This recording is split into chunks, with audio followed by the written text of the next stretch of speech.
थे। मैं पूछना चाहता हूँ, एक मिनट, मैं पूछना चाहता हूँ, क्या राष्ट्रगान का अपमान करने वाले व्यक्ति को देशद्रोही और गद्दार घोषित करना नहीं चाहिए? क्या उसको सीएम जैसे प्रतिष्ठित पद पे अभी भी छोड़ देना चाहिए? उस टाइम मोदी जी कहाँ थे?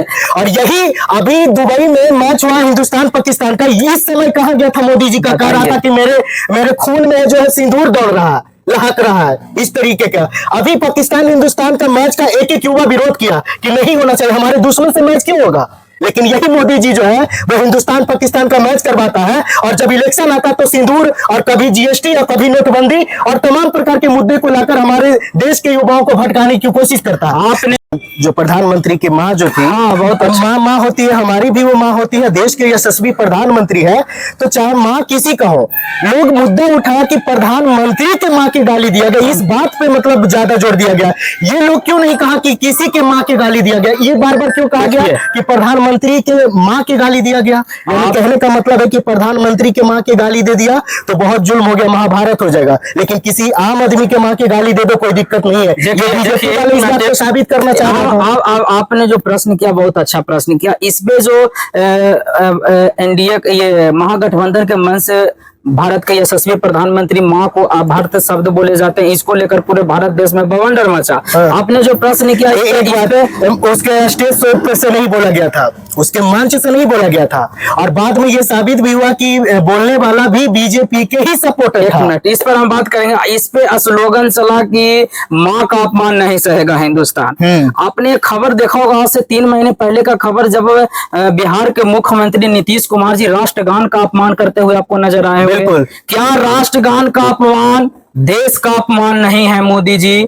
क्या राष्ट्रगान का अपमान भारत माँ का अपमान नहीं है मोदी जी? उस टाइम आप कहाँ थे?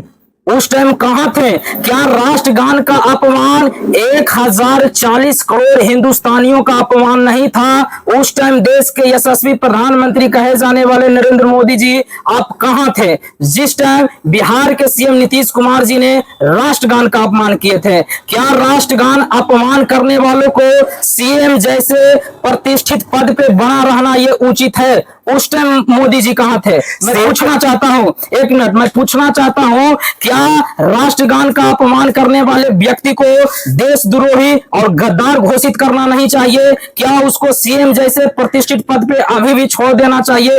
उस टाइम मोदी जी कहाँ थे? मुख्यमंत्री को आप ऐसे कि बिहार के सत्ता चलाने में सक्षम दे रहे हैं, साथ दे रहे हैं, और उनको साथ लेकर फिर से बिहार की बातें करते हैं। उस टाइम मोदी जी कहाँ थे? क्या उस टाइम आपको भारत माँ का अपमान नजर नहीं आया? ये राष्ट्रगान की अपमान है, जो कि एक बहुत बड़ी, ये मतलब हम कह सकते हैं गलती है। दूसरा, अगर आम आदमी करता तो उसको देशद्रोही घोषित किया जाता और तुरंत उसके पद से नहीं, उसको फांसी चढ़ा दिया जाता। लेकिन मुख्यमंत्री तक इस्तीफा भी नहीं दिया, और नहीं उसके पक्ष वाले लोग एक ये बात भी कबूल कर पाया कि ये गलत है। सोनिया गांधी को मोदी जी, यही मोदी जी जो है, जो कहती कि मेरी माँ को, कहता कि मरी हुई माँ को, मतलब क्या तुम बताना चाह रहे हो यार कि किसी का जिंदा माँ है तो उसको गाली दो, मर गया उसके माँ को गाली मत दो, है ना?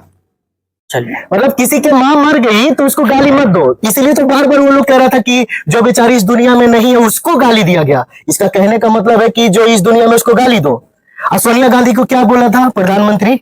देखिए, जर्सी गाय बोला था, 400 करोड़ के युवाओं के मतलब गर्लफ्रेंड बोला था। इस तरीके का ये अभद्र लैंग्वेज एक प्रधानमंत्री के मुखबानी से कितना अच्छा लगता है। ये बात जो हुई, आप जैसे कि गाली की बात की है, माँ की सम्मान की बात की है। अगर जो सच्चा हिंदुस्तानी होगा, जो देश को मानता होगा, उसके लिए सबसे, अगर हमें कह दे कि आप किसे माँ मानते हैं, तो सबसे पहले मैं भारत माँ को माँ मानता हूँ, उसके बाद अपनी माँ को माँ मानता हूँ। अगर मेरी माँ का तबीयत खराब है और मेरे भारत माँ पे आँच आया, अगर जान देने की बात आया, तो मैं पहले अपनी माँ को छोड़कर भारत माँ के लिए आगे बढ़ूंगा और अपनी जान की कुर्बानी दूंगा। माँ है वो, सबकी माँ, मेरी माँ की भी वो माँ है। इसीलिए तो मैं कहना चाहता हूं कि जब नरेंद्र मोदी की माँ के बारे में ऐसा बोला गया, तो उनको लगा कि मेरी माँ को गाली दिया गया, और वो पूरे भारत देश में इस प्रकार से ये किए, भारत माँ का अपमान नहीं सहेगा हिंदुस्तान, भारत बंद किए, जिसमें गरीबों का शोषण हुआ, गरीबों का दुकान बंद हुआ, उसमें गरीबों का रोजी रोजगार बंद हुआ। क्या उसका नुकसान कौन देगा? जब राष्ट्रगान का अपमान होता है उस टाइम मोदी जी कहाँ है? अगर आप कहते हैं कि हम हिंदुस्तानी हैं, सेना की बात करते हैं,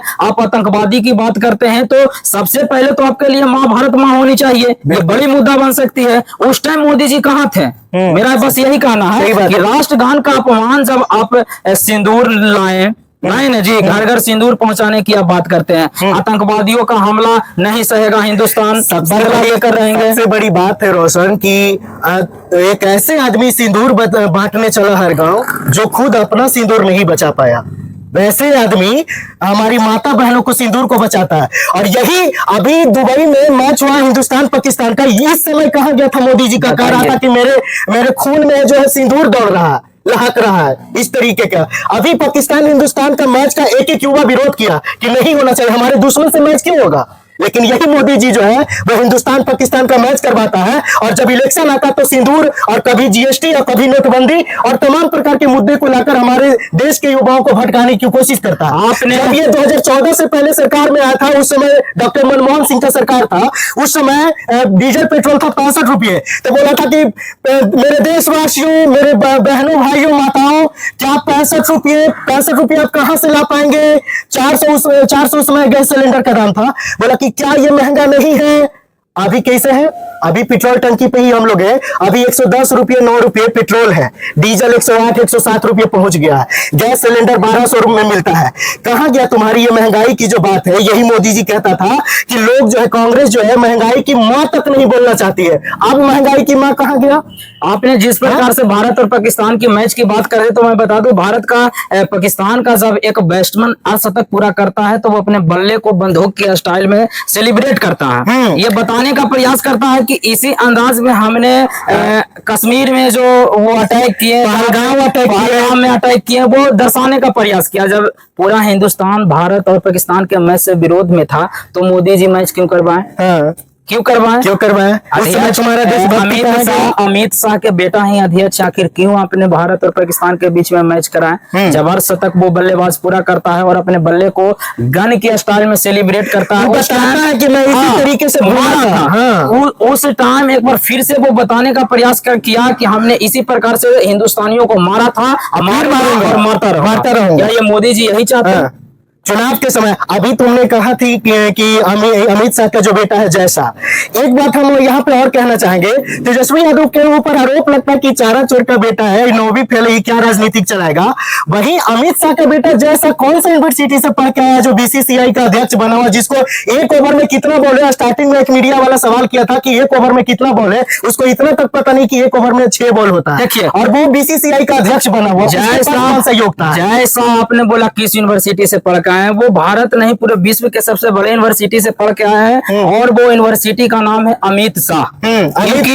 अमित शाह के वो बेटा है भाई, किसी भी यूनिवर्सिटी का आवश्यकता नहीं है। जब उनका पिताजी ही इतने बड़े भारत के संवैधानिक पद पे हैं, भारतीय जनता पार्टी का मैंने वो अध्यक्ष टाइप का बने हुए हैं, मोदी जी के बाद उनका ही नंबर आता है, तो वो किसी को भाई उनके पास रिमोट है, यहाँ से दबाएंगे और वो सिस्टम पूरा चलेगा। इस बात को मानते हो ना कि परिवारवाद यहाँ पे है? पूरा परिवारवाद है। लालू यादव को क्यों बदनाम किया? परिवारवाद है, पूरा परिवारवाद है। अगर परिवारवाद नहीं रहता तो आपने जो कि संभवी चौधरी, अशोक चौधरी का इस प्रकार के नाम से सुने होंगे।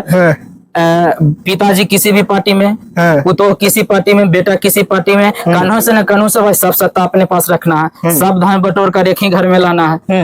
क्या समझे? सही बात है। वैसे